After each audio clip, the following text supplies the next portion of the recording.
Human nature is wired for survival.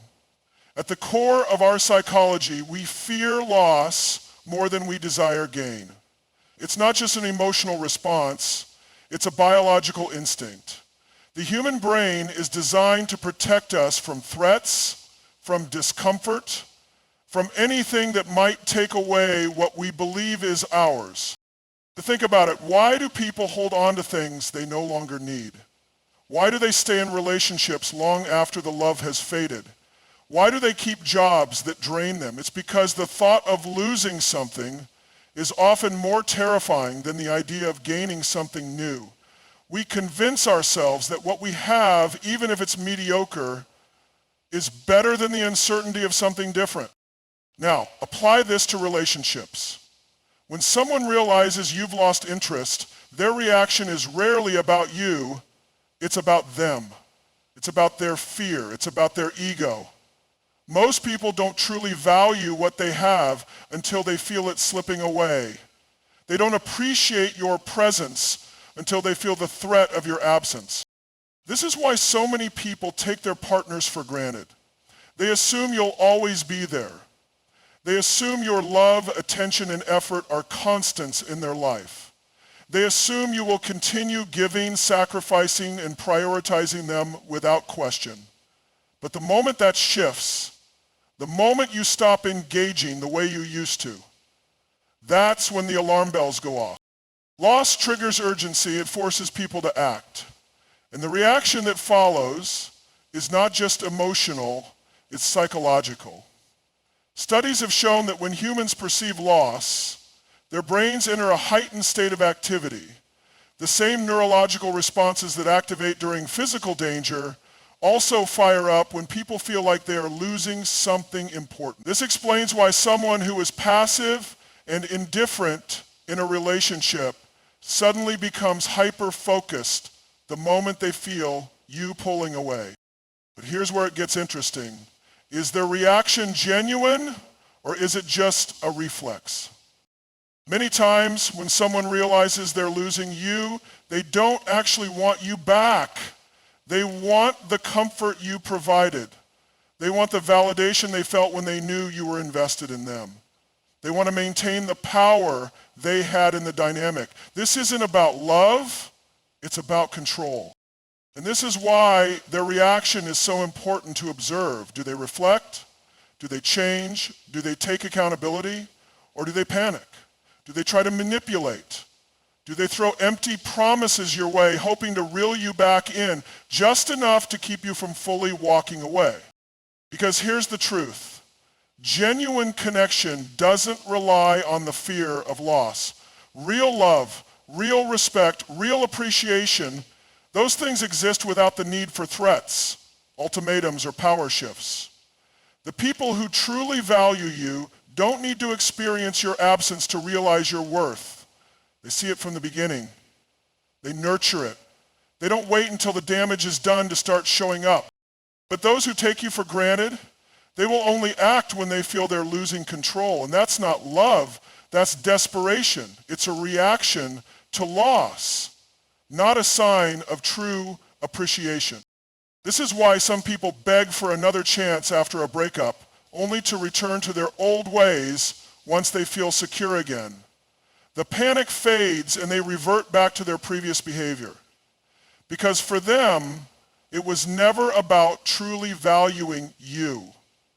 It was about keeping what was familiar, avoiding discomfort, and preventing the pain of loss. And this is where you must be strong. It's easy to mistake urgency for love. It's tempting to believe that someone's sudden change in behavior means they've finally realized your worth. But ask yourself, why did it take losing you for them to act? Why weren't they showing up when they had you? Because when someone values you for real, they don't need the fear of losing you to treat you right. When someone realizes you've lost interest, their reaction tells you everything about who they truly are. It's in that moment when they no longer feel secure in your attention, when they sense the shift in energy, that their true character emerges. And typically people respond in one of two ways. Desperation or growth? Desperation is the knee-jerk reaction. It's emotional, it's impulsive, it's rooted in fear. When someone acts out of desperation, they are not thinking about what's best for you or even what's best for the relationship. They are only thinking about what they are about to lose. Their ego has been triggered. Their sense of control is slipping, and instead of reflecting on why you lost interest in the first place, they react purely to their own discomfort. And this is when you see panic-driven behavior. Suddenly they start calling, texting, showing up, trying to grab your attention in ways they never did before. The same person who once ignored your needs is now desperate to meet them. The person who never made an effort is suddenly doing everything in their power to win you back. It might look like grand gestures, heartfelt apologies, or intense declarations of change, but the question is it real, or is it just a reaction to fear? See, desperation is not the same as love. It's not even about you. It's about them. It's about their inability to sit with the discomfort of loss. It's about their ego not being able to handle the fact that you are no longer prioritizing them. And in that desperation, people often resort to manipulation. They might guilt trip you, reminding you of all the good times. They might suddenly shower you with attention, making you second guess your decision. They might even try to make you jealous, attempting to regain the upper hand. But here's the thing about desperation. It's temporary. It's not built on real self-awareness or lasting change. It's a survival response. The moment they feel they've regained your interest, that urgency fades. The behavior that seemed like a transformation quickly reverts back to the way it was before because nothing actually changed. They didn't grow. They just panicked. Growth, on the other hand, is different. Growth doesn't come from fear. It comes from reflection. When someone realizes they're losing you and responds with growth, they don't just react. They take a step back and assess the situation. They ask themselves, why did this happen? What could I have done differently? How can I become better, not just to win them back, but for myself? A person who chooses growth doesn't beg, they don't manipulate, they don't make empty promises just to keep you from leaving. Instead, they take responsibility. They acknowledge where they went wrong, not with dramatic apologies, but with real introspection, and most importantly, they take action. Not just to change your perception of them, but to genuinely improve as a person. Growth isn't loud. It's not frantic. It's not a desperate plea for attention. It's quiet, steady, and intentional. A person who is truly growing doesn't just try to win you back. They focus on becoming the kind of person who deserves a second chance. And sometimes that growth leads them to realize that chasing you isn't the answer. Instead, they focus on healing, learning, and changing from within. Now, this is where most people get caught. Desperation and growth can sometimes look similar in the beginning. Someone might say all the right things. They might appear to be making an effort. But the difference is in consistency. Desperation fades once the fear of loss is gone. Growth continues even when no one is watching. A person acting out of desperation will do anything to get you back, but once they feel secure again, they slip back into old patterns. A person who is truly growing will change whether you take them back or not, because their transformation isn't about winning you over, it's about becoming a better version of themselves. This is why you have to give things time. Don't be fooled by grand gestures or sudden bursts of attention. Watch what happens when the initial panic wears off. Are they still putting in the effort? Are they still working on themselves? Are they still showing up, even when they're no longer afraid of losing you? Because the truth is, desperation is about control. Growth is about self-improvement. And when someone realizes they're losing you, their reaction will show you exactly which one they're choosing. When you begin to pull back, to detach from someone or something that no longer aligns with your energy, you're not just creating space in your life, you're creating space for clarity, growth, and self-awareness. Detachment is often misunderstood. Many view it as coldness or apathy, but in reality, detachment is one of the most powerful tools for both personal evolution and maintaining your own well-being. When you detach, you stop being so entangled in someone else's emotional needs, their expectations, or their drama.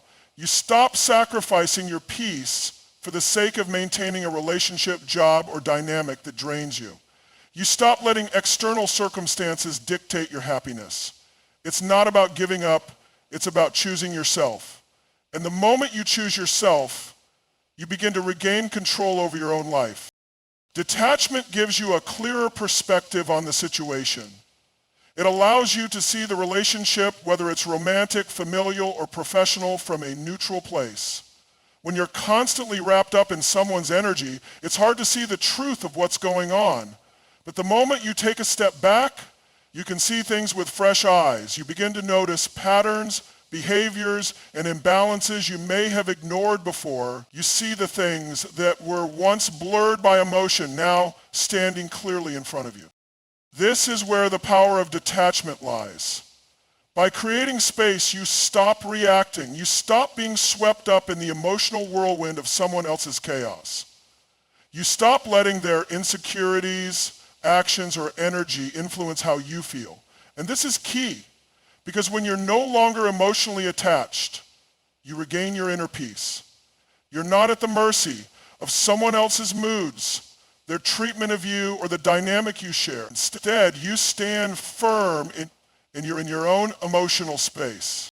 When you detach, you allow people the room to either rise to meet you or reveal who they truly are. The right people will respect your boundaries, they will recognize your need for space, and they will take it as an opportunity to reflect, grow, and engage with you in a healthier way. Those who truly value you will not demand that you maintain the status quo. They will rise to meet the new energy you're bringing to the relationship. But what about the people who don't value you? The ones who don't want to change? The ones who are only comfortable in the dynamic of you constantly giving, sacrificing, and bending for them. When you detach, they will show their true colors. They will either fight to maintain the connection through desperation, manipulation, or control, or they will fall away because they never truly respected you in the first place. This is the beauty of detachment. It reveals people for who they are. When you detach from someone who has been taking you for granted, their response tells you everything. Do they fight for your attention? Do they guilt trip you?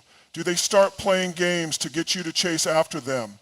Or do they take the opportunity to reflect on the relationship, recognize their mistakes, and step up to meet you where you are now? One of the most powerful aspects of detachment is that it's not about punishing the other person. It's not about making them feel bad or making them chase you.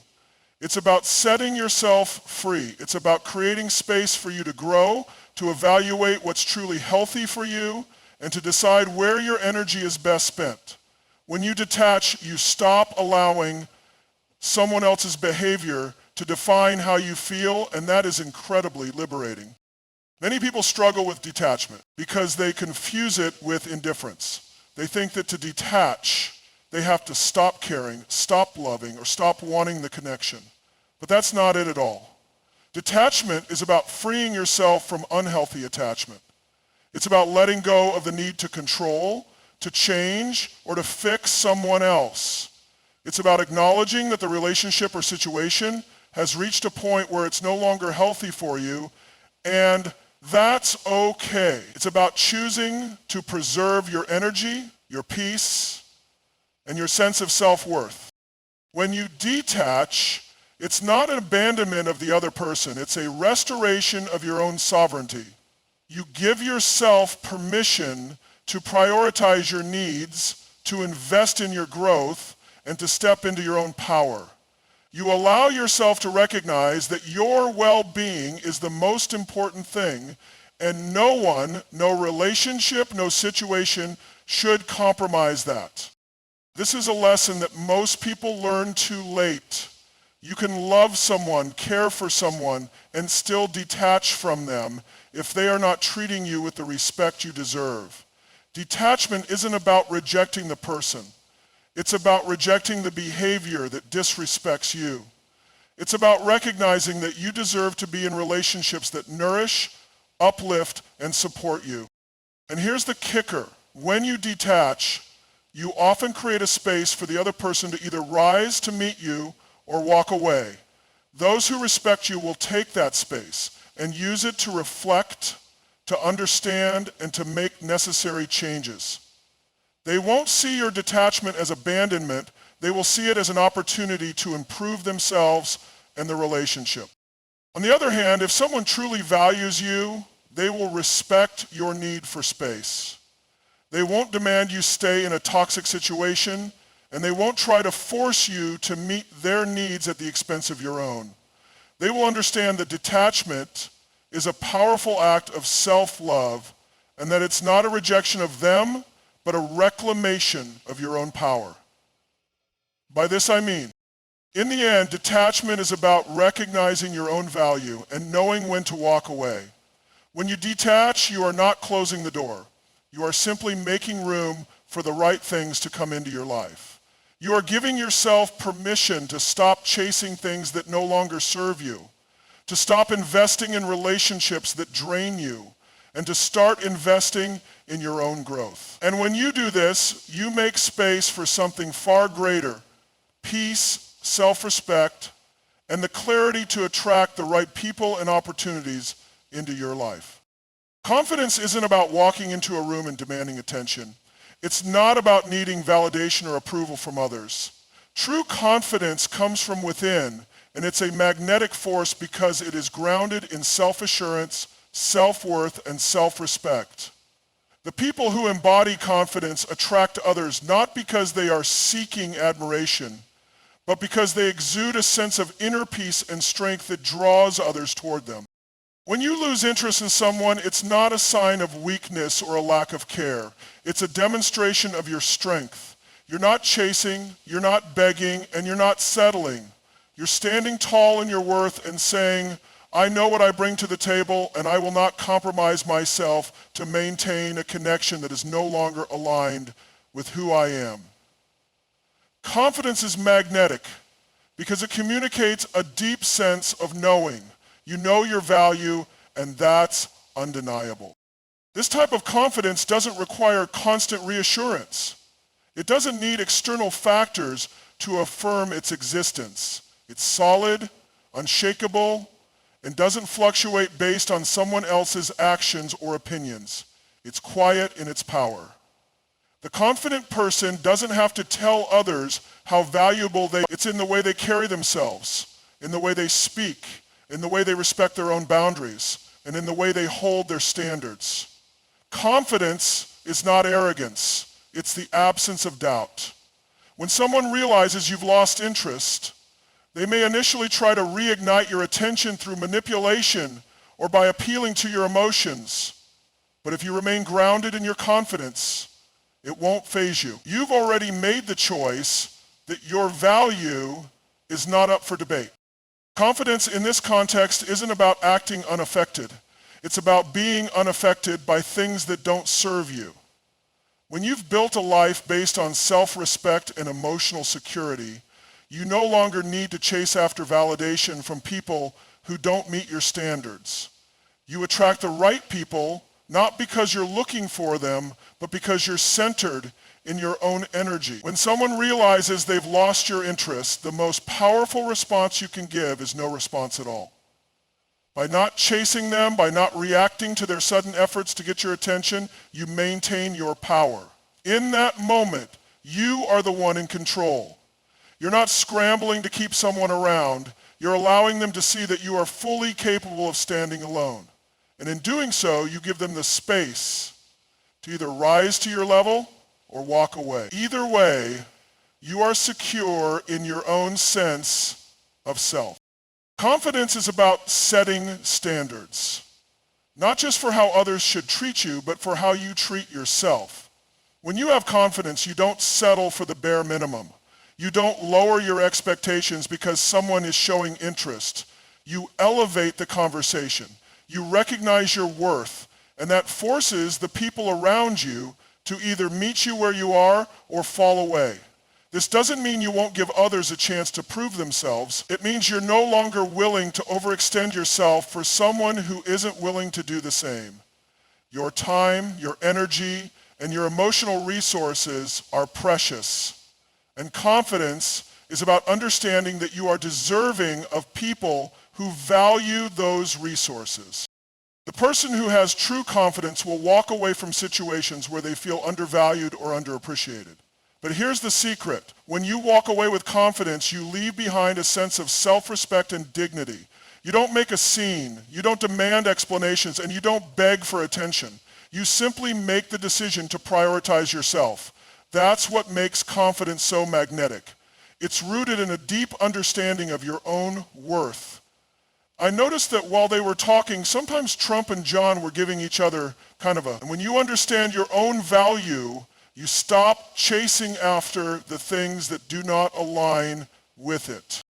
People who have confidence do not need to be constantly validated. They do not thrive on compliments or praise. Instead, they thrive on inner peace. They can be alone with themselves, content and fulfilled, because they have learned that their self-worth is not defined by anyone else's approval or rejection. Confidence is about being comfortable with who, and this energy attracts others who are also confident in themselves. In relationships, this type of confidence shifts the dynamic. When someone realizes you've lost interest, their initial reaction might be to chase after you, but if you remain grounded in your confidence, you won't be swayed by their desperation. They may try to regain your attention through gifts, attention, or manipulation, but the person who is truly confident will recognize these tactics for what they are. They don't need someone to constantly reassure them. And they won't fall into the trap of seeking someone's approval to feel validated. They are secure in who they are, regardless of someone else's actions. This is why confidence is so attractive. It is magnetic because it comes from a place of self-empowerment, and it doesn't need to be proved to anyone. Confidence is about standing in your own power, owning your decisions, and being unapologetically yourself. When you radiate this kind of energy, you create an aura of self-respect that naturally draws people to you. When you stop chasing, when you stop overextending, and when you stop trying to convince someone of your worth, you create a space where your true value can be recognized, not just by others, but by you. And that recognition, that internal knowing, is what makes you irresistible. One of the greatest fears that many people face when they realize someone has lost interest is the fear of being alone. It's deeply ingrained in human nature to seek connection and companionship, and the idea of isolation can feel overwhelming. But here's the truth. Being comfortable with being alone is not a weakness, it's a strength. The fear of being alone, while natural, can be an incredible catalyst for personal growth and empowerment when understood and embraced. When someone realizes you've lost interest, their immediate reaction might be fear. Fear that they will be alone, that they will no longer have the comfort of your presence, the validation of your attention, or the security of knowing that you are there for them. But here's the thing. The person who has truly mastered the fear of being alone is not afraid of these things. They understand that being alone is not the same as being lonely. They understand that their happiness, their sense of worth, and their peace do not depend on another person's presence. When you become comfortable with being alone, you stop living in fear of losing someone else's attention or affection. You start to see that the best kind of relationship you can have is the one you have with yourself. Instead of clinging to external validation, you find fulfillment in your own company, your own pursuits, and your own growth. You no longer rely on someone else to fill the gaps in your life or to make you feel complete. You realize that your happiness is something that is cultivated from within, and that external sources of validation are fleeting at best. Being alone doesn't mean being isolated or disconnected. It means being in a space where you can hear your own thoughts, understand your own needs, and cultivate your own strength. In this space, you can reflect on who you are and what you truly want without the influence of others. This is the foundation of self-awareness and self-love. The ability to enjoy your own company, to be content and fulfilled without relying on anyone else for your emotional well-being. People often believe that being alone equates to being lonely or undesirable, but in reality, it's the opposite. Being at peace with yourself makes you infinitely more attractive to others because you are not seeking to fill an emptiness within. You are not constantly looking outside of yourself for validation, approval, or connection. You are whole on your own, and that is what draws others to you. People are naturally attracted to those who are comfortable in their own skin, who don't need to chase after others to feel worthy. When someone realizes you've lost interest, the fear of being alone can take over, and they may try to convince you to stay, not because they genuinely want to change or improve the relationship, but because they don't want to face the possibility of being alone themselves. This is when the strength of your ability to embrace your own solitude becomes a defining factor. You are not afraid of walking away. You are not afraid of the discomfort of change. You understand that being alone, even temporarily, is not a sign of failure, it is a sign of growth. The key here is recognizing that the fear of being alone often stems from an external attachment to someone else's approval. It's about the need to be validated, to feel loved, or to avoid the discomfort of solitude. But the person who has learned to embrace being alone has realized that solitude is where clarity is born. It's where you can reconnect with your true self. It's away from the distractions and influences of others. It's where you can nurture your personal goals, your passions, and your aspirations. It's where you can finally stop running from your own thoughts and start listening to the deep, often quiet whispers of your inner wisdom. And the best part, when you embrace being alone, you no longer view relationships as a means of filling a void. You begin to see them as opportunities to share your life with someone who complements rather than completes you. You enter relationships from a place of fullness, not neediness. This shifts the dynamic completely. Instead of clinging to people for fear of being alone, you are able to engage with others as equals, bringing your full self into the connection without relying on them to define your worth. When someone realizes that you've lost interest, their fear of being alone might propel them to try to regain your attention or your affection. They might act in desperation, trying to rekindle what was once there. But the person who has learned to embrace the strength of solitude won't be swayed. They will calmly assess the situation, knowing that their sense of peace doesn't depend on someone else's presence. They can walk away, secure in the knowledge that being alone is simply another opportunity for personal growth and freedom. Being alone is a powerful space to discover your own desires, to pursue the passions and dreams that have been dormant within you, and to heal from past experiences. The fear of being alone often stems from a misunderstanding of what solitude truly is. It's not a punishment or something to be avoided. It's a gift that allows you to reconnect with your own purpose and build the life you want on your terms. Those who fear being alone often do so because they associate it with loss or rejection. But in reality, it is not loss, it is liberation. It's the freedom to be your own person, to create your own path, and to attract the right people into your life when the time is right. When someone realizes that you've lost interest, their reaction may stem from a fear of what they stand to lose. But for you, embracing the power of being alone means stepping into your own strength, self-sufficiency, and independence. You no longer need another person to define your value. You are already whole, already enough, already complete. And this, more than anything else, makes you powerful.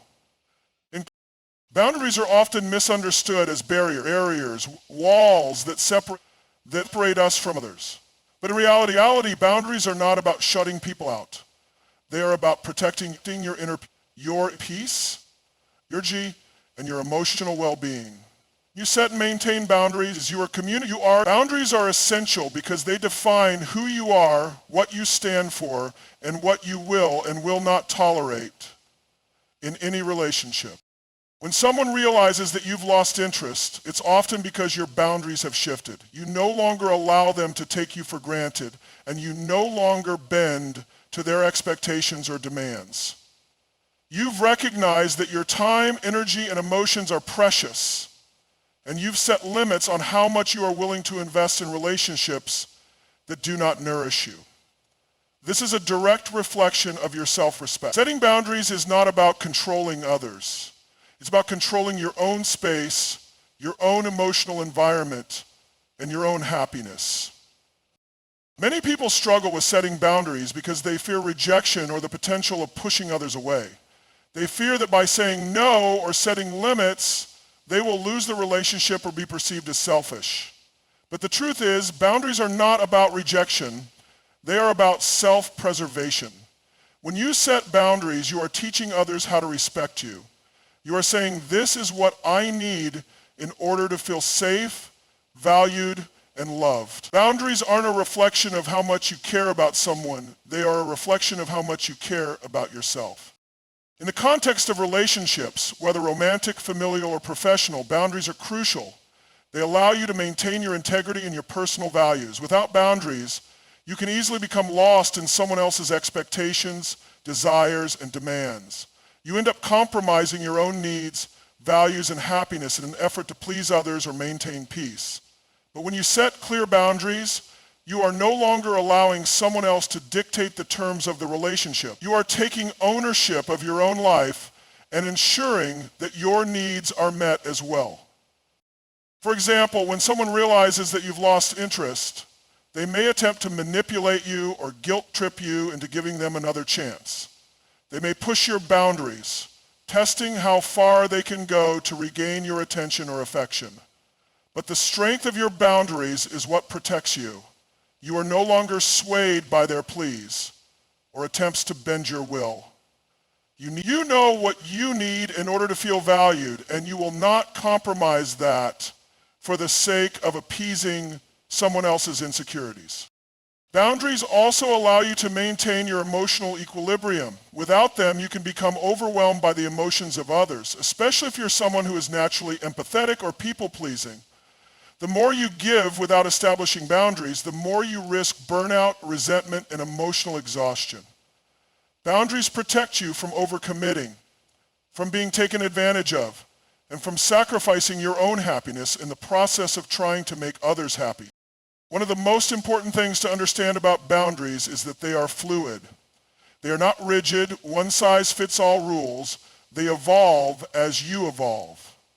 What might have been an acceptable behavior or level of commitment in the past may no longer serve you in the present. As you grow, your needs, priorities, and emotional capacity will change. Boundaries are there to reflect those changes. They are not set in stone. They are a dynamic part of your self-care and personal growth. The more in tune you are with yourself, the more you'll recognize when your boundaries need to shift. When someone realizes you've lost interest, they may push against those boundaries, testing to see if you'll revert back to old patterns. But this is where your commitment to maintaining those boundaries becomes crucial. You have to honor them, even if it means temporarily walking away from a situation or relationship that doesn't align with your current needs. By holding firm in your boundaries, you are teaching others to respect them. You're also teaching yourself to stand in your power and not compromise who you are for the sake of a fleeting connection. Setting boundaries is also an act of self-respect because it forces you to get clear on what you truly want and need. It's easy to get lost in the expectations of others, especially when someone is vying for your attention. But by establishing boundaries, you are making a clear statement. I value myself enough to ensure that my needs are met. When you set these limits, you are showing yourself that you have the power to say no when something doesn't feel right, and yes to what truly serves your growth and happiness. Moreover, boundaries protect your mental and emotional health. Without them, you may find yourself overwhelmed, anxious, or emotionally drained. People who fail to set boundaries often find themselves becoming resentful, because they've allowed others to overstep their limits time and again. But when you are clear about your boundaries, you create a healthy space between you and others. You allow for meaningful connections, free from manipulation, guilt, or pressure. Boundaries provide you with the emotional space to connect with others on your terms without compromising your own well-being. When you start to lose interest in someone, especially if their behavior is inconsistent or draining, it's a sign that your boundaries need to be reinforced. You may need to reevaluate the situation and reestablish your limits. This isn't about punishing anyone. It's about ensuring that you are operating from a place of emotional balance and respect. If someone continues to disrespect your boundaries or tries to push you into a space where you feel uncomfortable, it's a clear indication that you need to reinforce your limits. By doing so, you are protecting your peace, your values, and your emotional energy.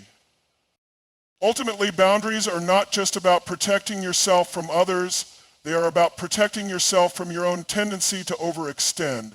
They are about being responsible for your own energy and ensuring that you are not sacrificing your happiness in an effort to please others. Boundaries empower you to walk away from anything that does not serve your highest good and to invite only the things and people who respect your value into your life.